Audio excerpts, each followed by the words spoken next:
Bonjour à tous et bienvenue dans cette nouvelle vidéo pour la rentrée. Et c'est justement de ça qu'on va parler aujourd'hui. Je vais vous raconter un peu comment j'ai fait une bonne rentrée la semaine dernière, comment j'ai repris le boulot après les vacances, comment faire pour que la rentrée, la reprise se déroule pour le mieux et comment moi j'ai fait en tout cas pour que ça se passe bien et pour vivre une rentrée sereine. Même si vous allez le voir, c'est une rentrée qui est bien chargée pour moi, donc je suis un peu à fond. Mais voilà, je vais vous expliquer un peu étape par étape comment j'ai procédé pour être, vraiment sereine et être surtout efficace, dès la reprise. Donc, on va tout de suite commencer. Hem, le plus important, je pense, à retenir, au niveau de l'organisation pour réussir à être, le mieux organisé possible, ben, vous le savez, hein, il faut anticiper et donc ma reprise du travail a commencé avant mes vacances, évidemment, pour pouvoir anticiper parce que j'ai pas préparé ça pendant mes vacances. Parce que vraiment, moi, mon objectif cette année, c'était de vraiment tout couper pendant les vacances. J'avais même pas, prévu de publications sur les réseaux sociaux qui étaient, planifiées à l'avance ou autre. C'était vraiment, off, j'ai rien fait, il y avait plus de son, plus d'images, plus personne n'était là. Donc j'ai vraiment pu couper à 100%, même si évidemment quand on est entrepreneur, on a toujours le cerveau qui tourne un peu, qui réfléchit, qui a des nouvelles idées et plein de choses qui tournent en tête. Mais en tout cas, j'ai rien fait de concret, c'était que des idées. Et donc, la semaine dernière, donc, le lundi 25, j'ai repris le boulot après 2 semaines, de congé et ce qui a été super, c'est que j'étais hyper efficace dès le démarrage parce que j'avais tout anticipé.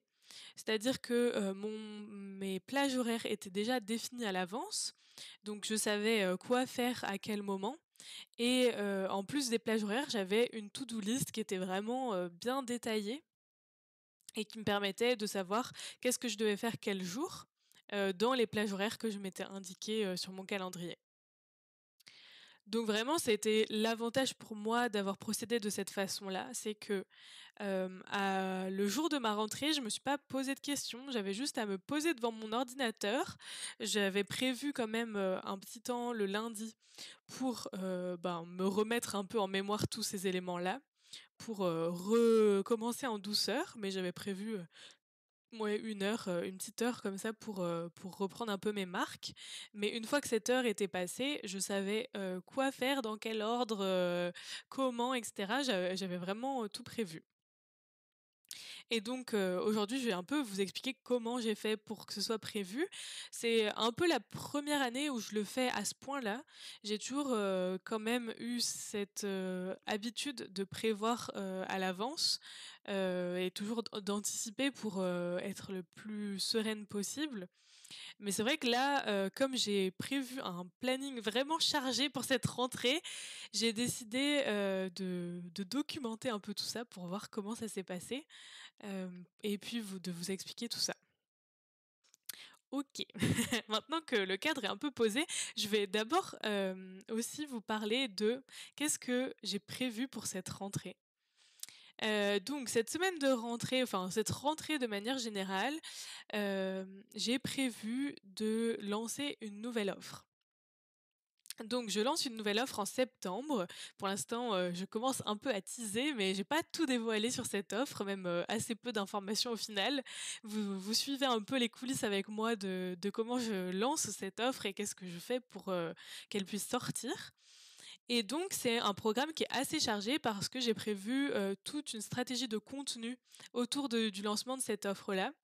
Donc j'ai prévu, à la fois des contenus sur Instagram, des contenus sur YouTube, des emails, donc ça fait quand même beaucoup de contenu à produire.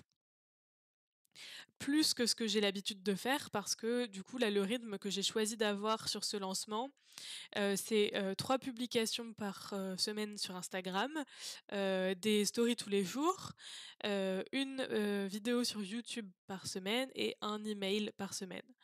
Alors que d'habitude, je suis plutôt à 2 posts, sur Instagram par semaine, une vidéo toutes les 2 semaines sur YouTube et un email par mois. Donc vous voyez, j'ai quand même bien intensifié le rythme. Donc il y a ce lancement-là, en septembre, à savoir que l'offre, elle est prête, sur le papier, mais après, il faut aussi tout mettre en place pour qu'elle puisse être, achetable, on va dire. Donc, tous les contenus, la page de vente, toutes les solutions de réservation de rendez-vous, de paiement, et cetera. Donc, il va falloir faire tout ça. Toute la stratégie également de prospection qui va avec, le lancement de cette offre, parce que je fais pas uniquement, que du contenu. Donc voilà, il y a tout ce qui va avec le lancement de l'offre, en plus des contenus. Et pour, se rajouter, la petite cerise sur le gâteau, c'est que je déménage. C'est pour ça que vous voyez un peu de bazar là sur le côté et derrière moi, que c'est un peu vide. Je déménage, enfin, à l'heure où vous voyez cette vidéo, j'ai déjà déménagé. Hem, mais voilà, c'est un contexte, voilà, un peu chargé.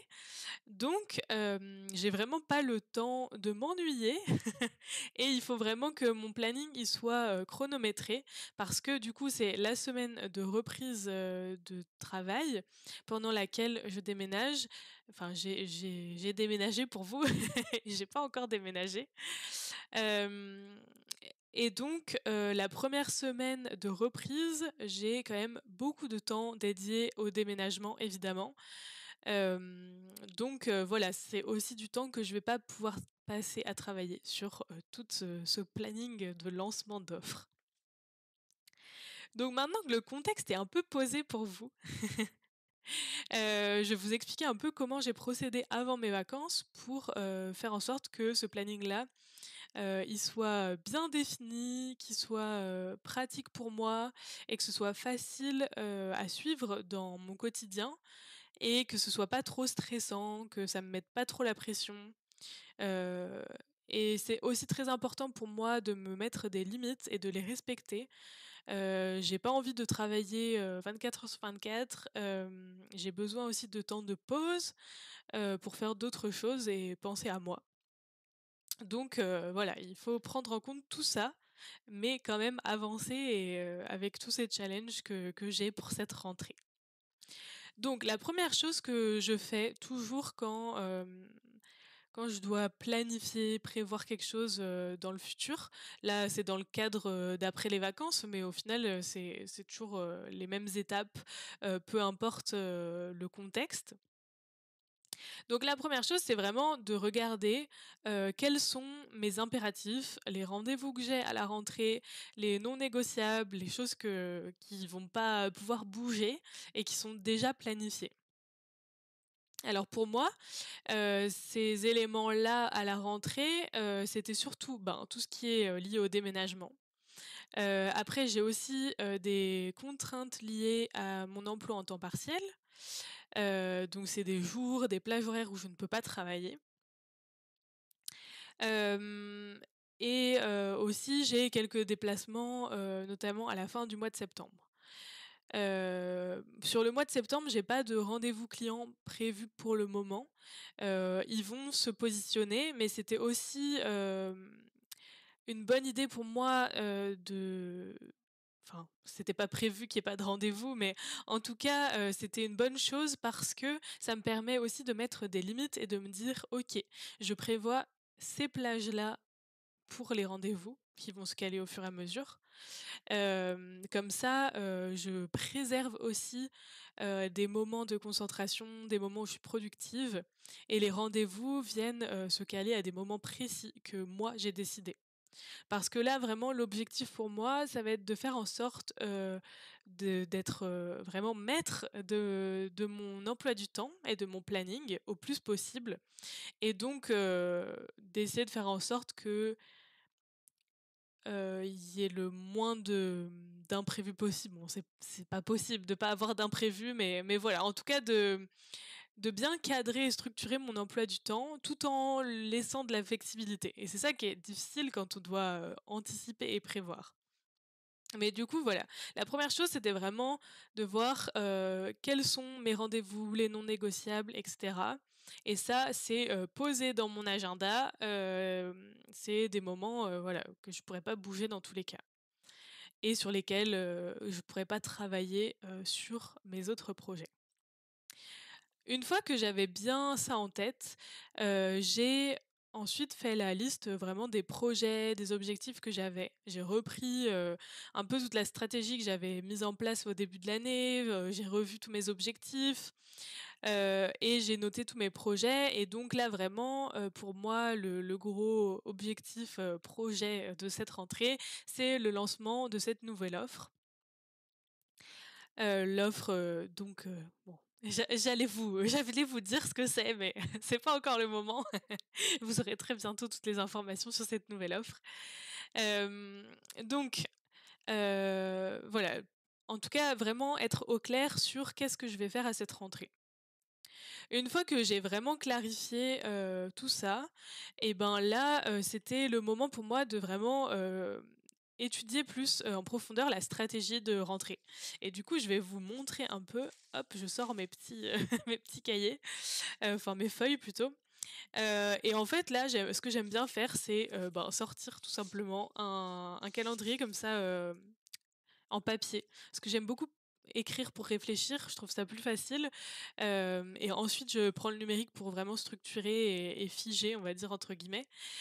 Donc j'ai pris, un petit calendrier comme ça, j'ai pris des feuilles, de papier où voilà, j'ai noté toutes mes idées, et c'était un peu, le moment où voilà, je mets à plat toutes mes idées pour, réussir à structurer tout ça et voir, ben, comment, concrètement je vais créer ce lancement.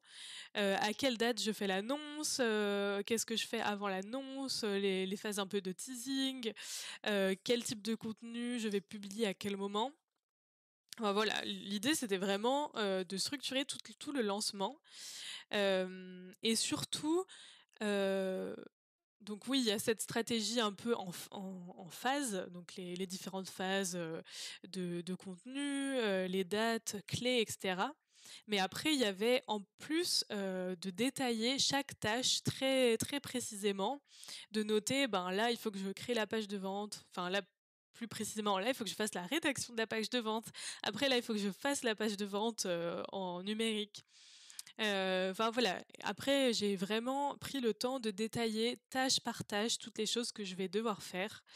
Rédiger ce contenu, filmer ce contenu, illustrer, voilà vraiment, hyper détaillé. Comme ça, j'ai pu vraiment voir l'ampleur, de tout ce que j'avais prévu. Et une fois que j'ai vraiment, listé tout ce que je dois faire, c'est à ce moment-là seulement que je vais essayer de voir, ben, au niveau des dates, à quel moment je dois faire quelle activité.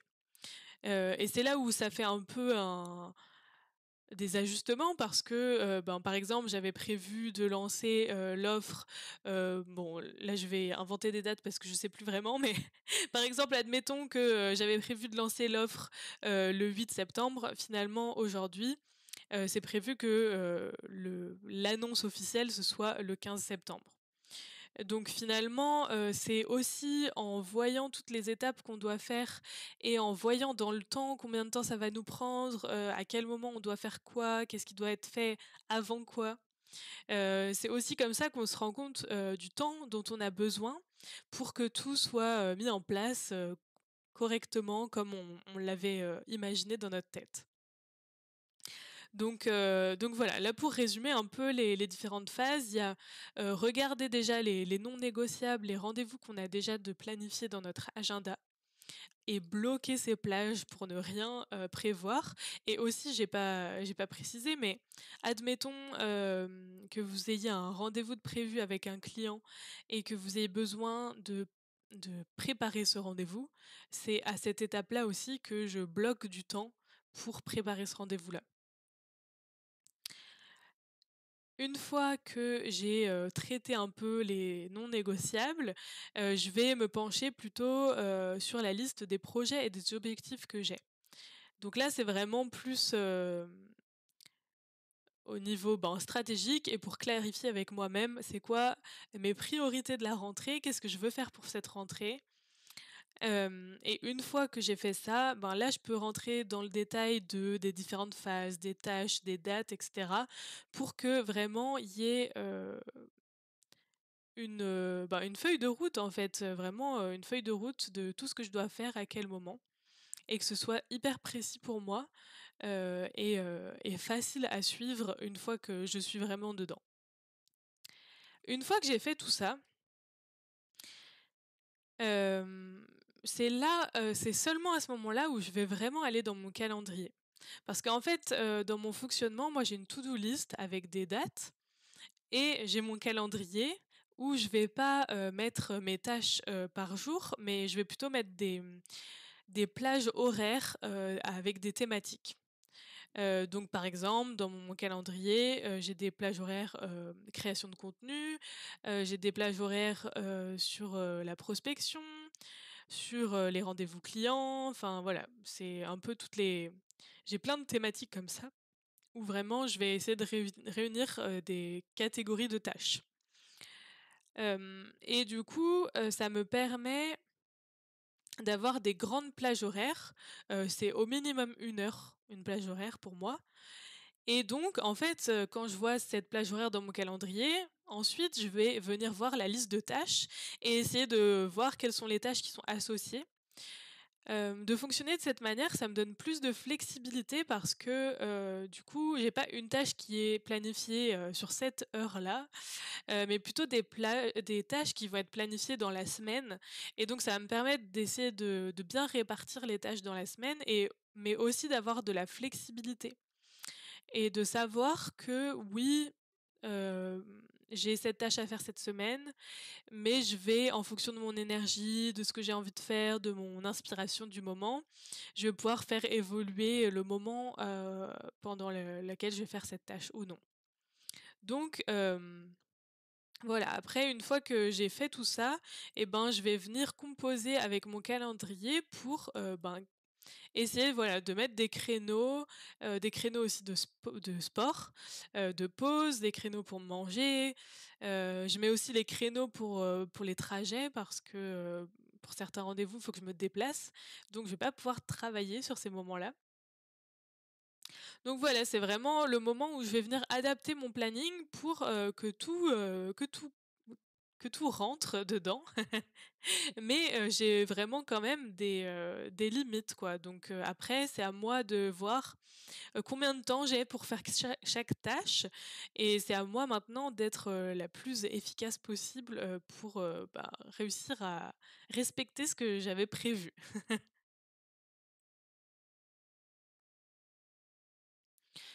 Une fois que j'ai fait tout ça, que j'ai vraiment, voilà, organisé, tout mon plan d'action là pour la rentrée et ça je l'ai fait sur plusieurs semaines, hein. Je vais regarder tout de suite mon agenda.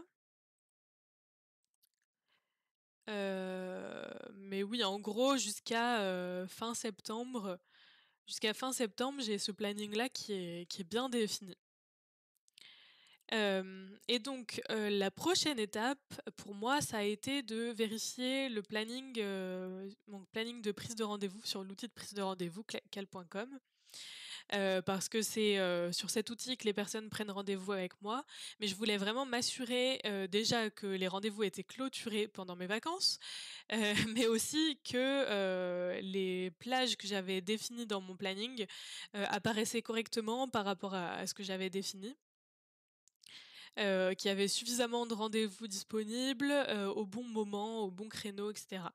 Donc ça vraiment, c'est important de le vérifier régulièrement parce que ça peut arriver, qu'il y ait des loupés et que des personnes prennent rendez-vous, sur un moment où vous n'êtes pas disponible et c'est dommage parce que ça crée de la friction, surtout si c'est des nouvelles personnes, des nouveaux prospects qui viennent à vous. C'est dommage que ça puisse bloquer sur ces moments-là. Donc ça, c'est, la 5e étape, que j'ai réalisée et puis après, ça c'est, je l'ai pas vraiment fait en réalité, mais je pense que c'est quelque chose qui peut être intéressant à dire si jamais ça vous concerne. C'est, la possibilité de se faire une petite liste de tâches à faire, directement en rentrant. Je sais que par exemple, en rentrant de vacances, sans parler forcément du travail, mais ça peut être par exemple, heu ranger sa valise, faire une machine à laver, faire des courses, faire la liste de courses, je sais pas. Voilà, une liste de petites tâches comme ça qui vous permettent, de, directement passer à l'action en rentrant de vacances. Faire les choses qui sont les plus importantes pour, vous remettre dans les bonnes situations de rentrée et de reprise après les vacances. Et comme ça parce que souvent en rentrant de vacances, on a un rythme qui est un peu décalé, on est en mode cool, chill et on n'a pas forcément envie de s'y remettre et le fait de se faire une petite liste comme ça d'actions assez faciles à faire, ça permet voilà de se remettre dans le rythme, tranquillement, petit à petit. Ça, c'est un peu, voilà, c'est un peu l'astuce, l'astuce en plus, si jamais, ça vous concerne et que vous avez un peu du mal à vous remettre au boulot après les vacances. Vous pouvez, voilà, faire des petites tâches comme ça qui sont faciles. Ça peut être aussi des tâches qui sont agréables. Je sais pas, faire un coup de propre dans votre bureau pour, vous sentir bien. Hem, voilà, je sais pas ce que vous pourriez mettre sur cette liste-là, mais dites-moi en commentaire si vous avez d'autres idées. Et voilà, voilà tout ce que j'ai fait avant mes vacances. Et finalement après, ben, à ma reprise, j'ai eu besoin seulement de lire, les tâches que j'avais à faire et de suivre, mes comment on dit? Mes plages horaires, voilà. Mes plages horaires sur mon calendrier. Donc ça a été vraiment super facile. J'espère que cette vidéo, entrée un peu dans les coulisses de mon organisation t'a intéressé. Surtout, hésite pas à regarder la barre de description parce que, je t'ai redétaillé toutes les différentes étapes par lesquelles je suis passée pour, ben, m'organiser pour mes vacances. Enfin, pour après mes vacances plutôt. Si tu as des questions, hésite pas à me les poser en commentaire. Si tu as un retour d'expérience de comment toi tu t'organises également, je serais trop ravie de découvrir un peu toutes les méthodes de chaque personne. Hésitez pas à partager, voilà, toutes vos expériences et ce que vous faites vous pour mieux vous organiser. Et puis on se retrouve très bientôt pour une prochaine vidéo.